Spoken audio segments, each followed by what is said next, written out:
मैं Ramdev Bhargav Tagore children academy senior secondary school से कक्षा 12 के समस्त विद्यार्थियों को रामदेव भार्गव का शुभ प्रातः है। विद्यार्थियों, आप सब कैसे हैं?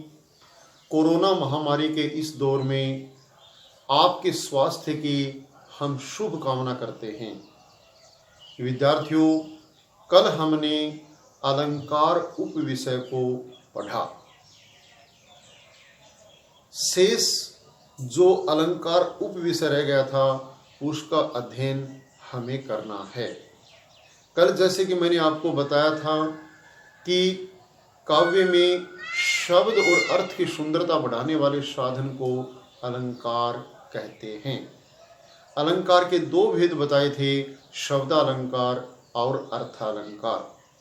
जहाँ शब्द के कारण काव्य में सुंदरता बढ़ती है वहाँ शब्दालंकार होता है, जहाँ अर्थ के कारण काव्य में सुंदरता बढ़ती है वहाँ अर्थालंकार होता है। कल हमने शब्दालंकार का अध्ययन किया, आज हम अर्थालंकार का अध्ययन करने जा रहे हैं। अर्थालंकार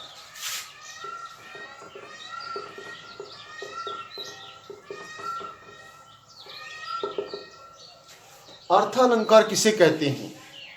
जहाँ काव्य में अर्थ के कारण काव्य की सुंदरता बढ़ती है वहाँ पर अर्थालंकार होता है।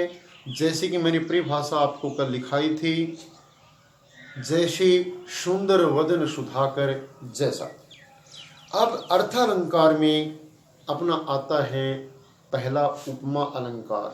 3 कल पढ़ाए थे शब्दालंकार में, अगर हम इसको चौथा माने तो उपमा अलंकार है।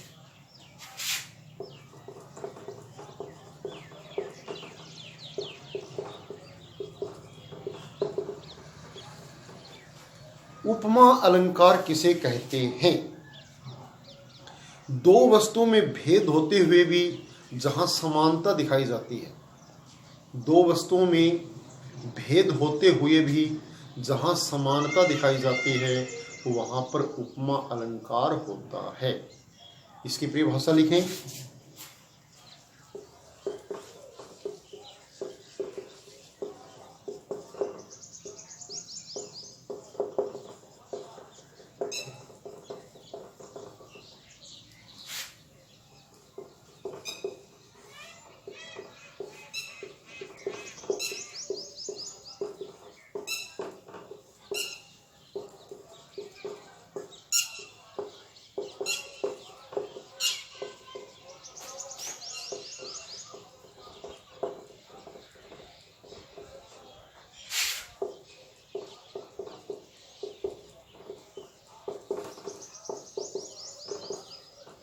जैसे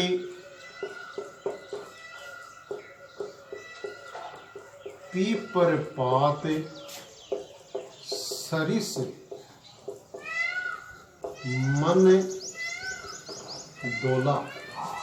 सरिस पीपर पात सरिस मन डोला। जहां दो वस्तुओं में भेद होते हुए भी समानता दिखाई जाती है वहां पर उपमा अलंकार होता है। यहाँ पर दो वस्तुएं हैं, एक तो पीपर पात। पीपर का मतलब होता है पीपल और पात का मतलब होता है पत्ता। पीपल के पत्ते के सरिस, सरिस का मतलब होता है समान। पीपल के पत्ते के समान मन डोलने लगा। अब पीपल का पत्ता एक अलग है, अलग वस्तु है, मन अलग है। दोनों में समानता दिखा दी गई कि मन कैसे डोलने लगा? पीपल के पत्ते के समान। पीपर पात सरिस मन डोला। तो इस प्रकार से ये यहाँ पर उपमा अलंकार है। उपमा अलंकार के जो वाचक शब्द हैं वो आपको लिखा रहा हूं।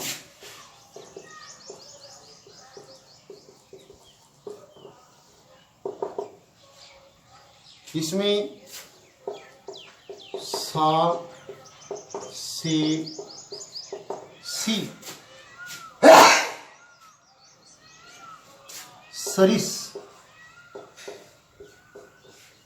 अब ये जो सरिस शब्द आया है ये वाचक शब्द है। जहां कहीं भी सा, से, सी और सरिस शब्द आ जाता है तो ये मान लो वहां पर उपमा अलंकार है। सा से सी सरिस। इसका दूसरा उदाहरण है कथनी मीठी खांड सी, करनी विष की लोए, कथनी तज करनी करे, विष से अमृत होए। कथनी मीठी खांड सी शब्द आ गया वाचक शब्द। कथनी मीठी खांड सी यानी कहना है वो मीठी खांड के समान है। करनी विष की लोए, और जो काम करना है वो जहर के समान है। कथनी तज करनी करे, विष से अमृत होए। अगर हम कथने की बजाय मीठा करते हैं तो विष से अमृत हो जाता है। इसमें भी सी शब्द आया वाचक शब्द। तो ये आपका उपमा अलंकार है।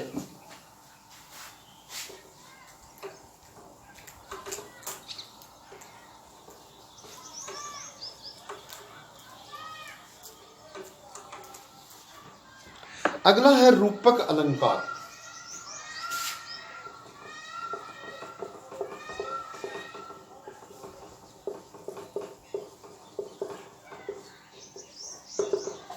रूपक अलंकार किसे कहते हैं?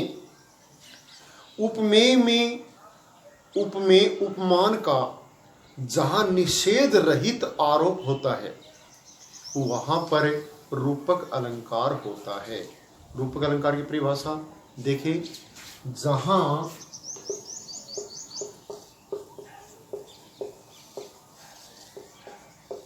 उपमेय पर उपमान का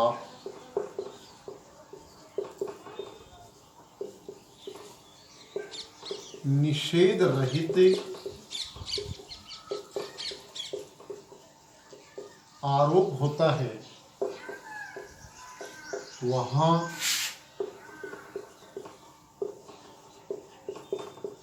रूपक अलंकार होता है। जैसे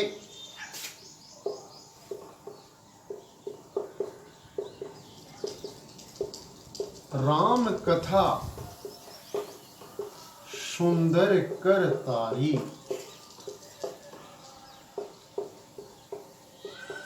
संशय विहंग उड़ावन हारी। जहां उपमेय पर उपमान का निषेध रहित आरोप होता है वहां पर रूपक अलंकार होता है। जैसे तुलसीदास ने कहा है, राम कथा सुंदर कर तारी, संशय विहंग उड़ावन हारी। राम श्री राम जय जय राम, राम श्री राम जय जय राम श्री राम। राम कथा सुंदर कर तारी, संशय विहंग उड़ावन हारी। अब देखो यहां पर राम की कथा उपमेय है और कर तारी, कर का मतलब होता है हाथ और तारी का मतलब होता है ताड़ी। ये उपमान हो गया। राम की कथा जो उपमेय है इसके ऊपर किसका आरोप किया गया? हाथ की ताड़ी का, कि राम की कथा एक सुंदर ताड़ी के समान होती है, हाथ की ताड़ी के समान होती है। जैसे हाथ की ताड़ियां बजाते हैं अपन, राम की कथा एक सुंदर हाथ की ताड़ी के समान होती है। जो संशय का मतलब होता है संदेह और विहंग का मतलब होता है पक्षी, जो संदेह रूपी पक्षियों को उड़ाने वाली है। तो यहां पर जो राम कथा है वो उपमेय है, हाथ की ताली उपमान है, जो संदेह रूपी पक्षियों को उड़ाने वाली है। तो यहां पर उपमेय पर उपमान का निषेध रहित आरोप किया गया है। अगला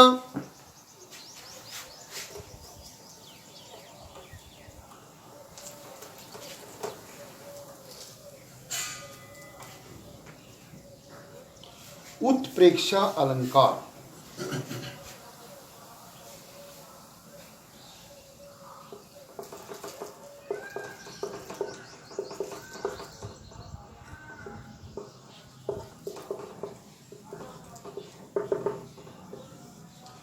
उत्प्रेक्षा अलंकार किसे कहते हैं? जब उपमेय में उपमान की संभावना व्यक्त की जाती है, जब उपमेय में उपमान की संभावना व्यक्त की जाती है, वहां पर उत्प्रेक्षा अलंकार होता है।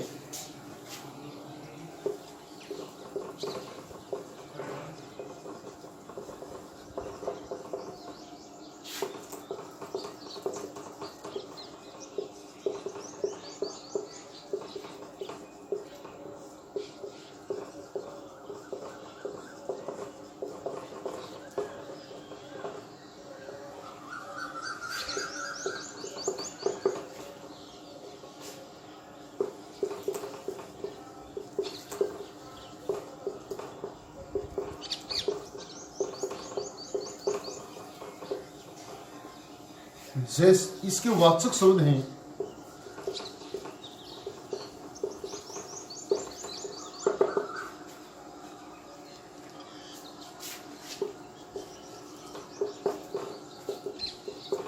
मनो मानो,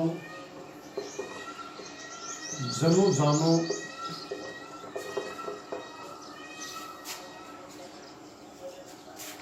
मन हो मनो,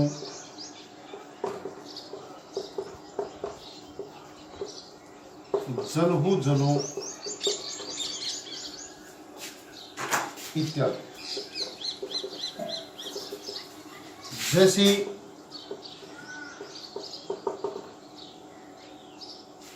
लट लट कनी,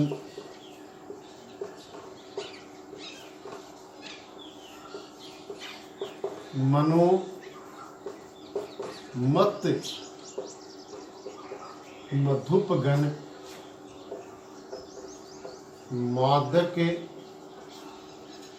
मद ही पिए। जब उपमेय में उपमान की संभावना व्यक्त की जाती है, वहां पर उत्प्रेक्षा अलंकार होता है। उत्प्रेक्षा अलंकार के वाचक शब्द हैं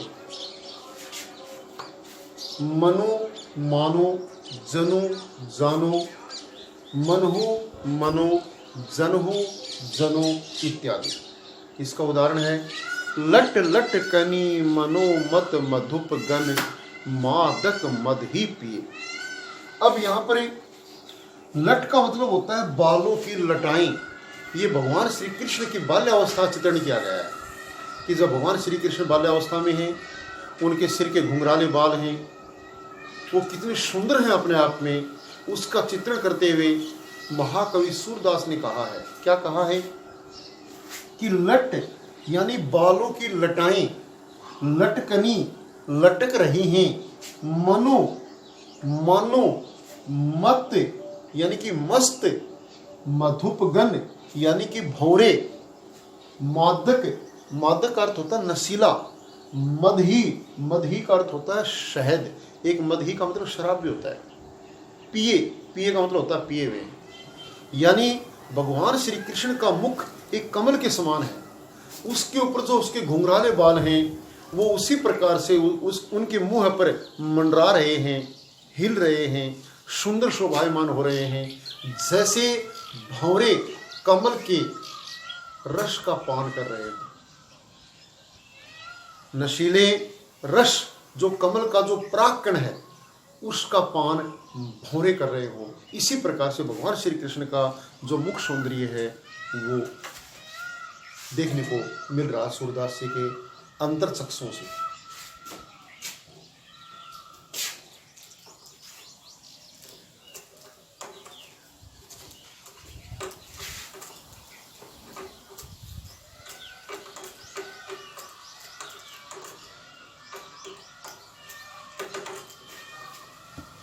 अगला है उदाहरण अलंकार।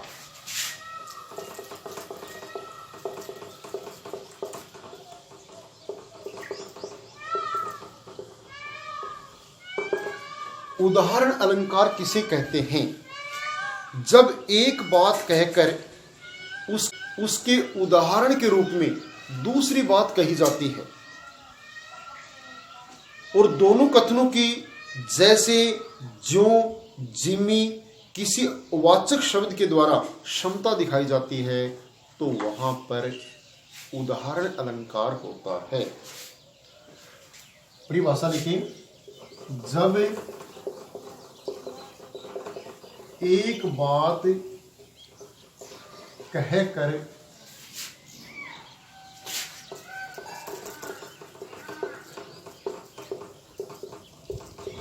उसके उदाहरण के रूप में दूसरी बात कही जाती है,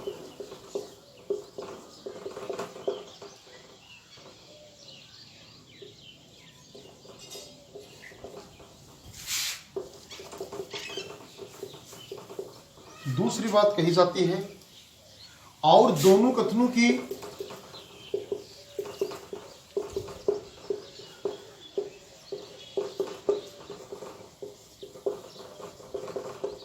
ज्यों जैसे जिमी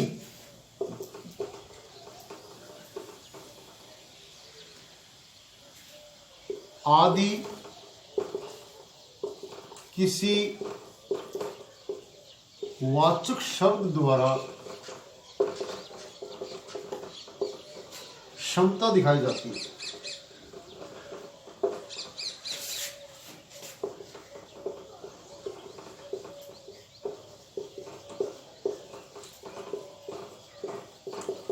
वहां उदाहरण अलंकार होता है।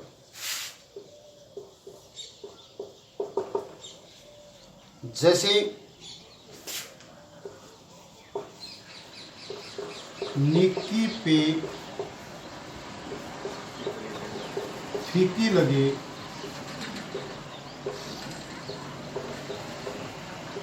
बिन अवसर की बात जैसे बरनत युद्ध में नहीं श्रृंगार सुहात।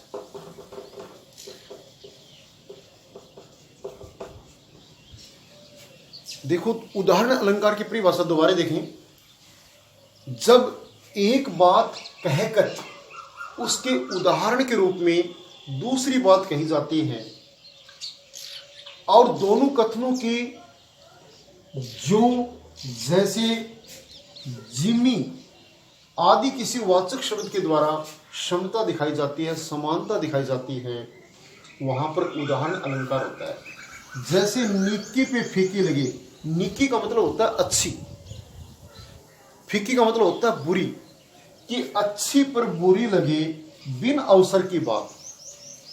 बे अवसर की जो बात होती है, बे मौके की बात होती है, वो अच्छी पर क्या लगती है, बुरी लगती है। जैसे अभी वाचक शब्द आ गया जैसे, जैसे बरनत, बरनत का मतलब होता है वर्णन करना। जैसे वर्णन किया जाता है युद्ध में, अगर युद्ध भूमि में वर्णन किया जाता है किस चीज का, श्रृंगार रस का, नहीं सुहात, तो वो कदापि अच्छा नहीं लगेगा।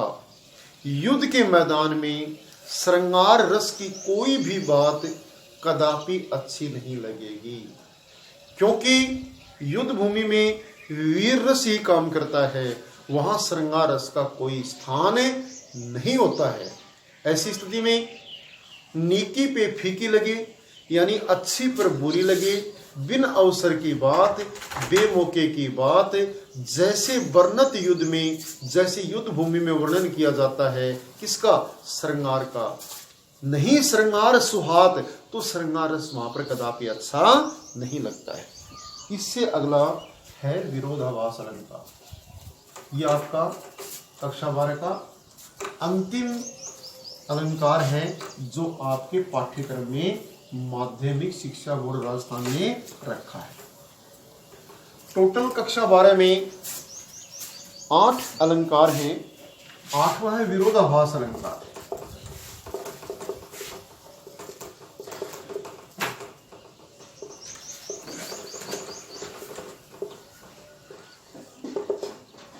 विरोधाभास अलंकार किसे कहते हैं? जहां वास्तव में विरोध न होते हुए भी वर्णन में विरोध का आभास होता है। जहां वास्तव में विरोध न होते हुए भी वर्णन में विरोध का आभास होता है, वहां पर विरोधाभास अलंकार होता है। परिभाषा लिखिए। जहां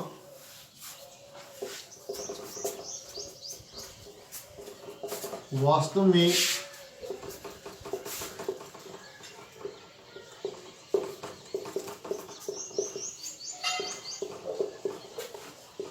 विरोध न होते हुए भी वर्णन में विरोध का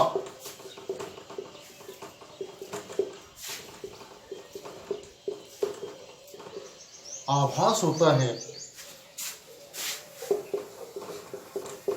वहां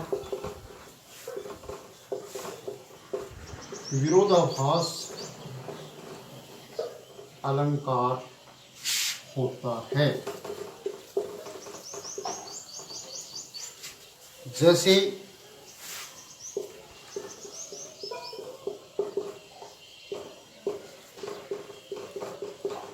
मीठी लगे अखियान लुनाई।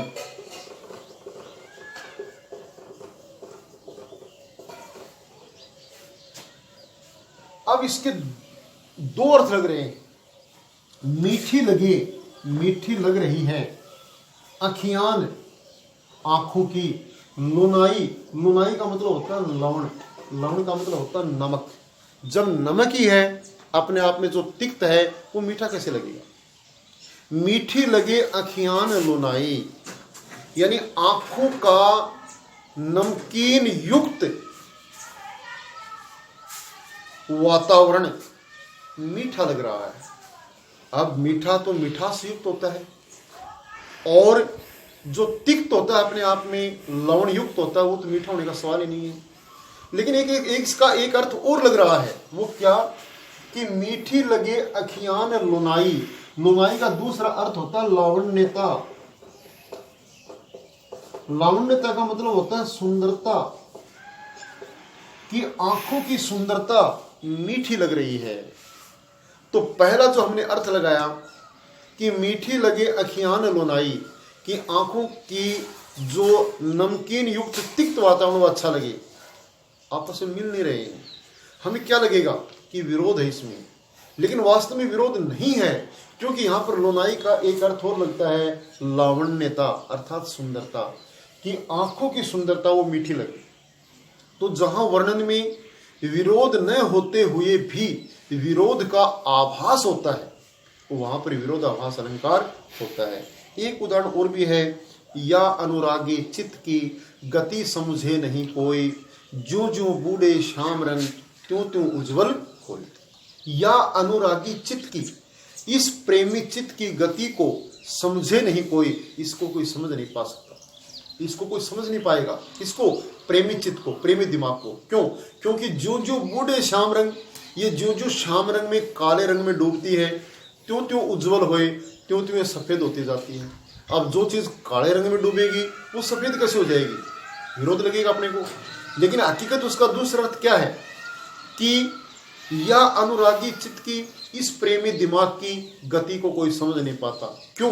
क्योंकि जो जो बूढ़े श्याम रंग, बूढ़े का मतलब होता है डूबना, जो जो डूबता है दिमाग किसमें? श्याम रंग। श्याम रंग का मतलब होता है श्री कृष्ण की भक्ति। जो जो श्री कृष्ण की भक्ति में डूबता जाता है, त्यों त्यों उज्जवल होए, त्यों त्यों उसका भविष्य उज्जवल होता जाता है। इसका सही अर्थ ये है। तो यहां वर्णन में आभास होते, विरोध का आभास होते हुए हकीकत में विरोध नहीं है इसके अंदर। तो जहां वर्णन में विरोध का आभास होते हुए भी विरोध नहीं होता है, वहां पर विरोधाभास अलंकार होता है। धन्यवाद।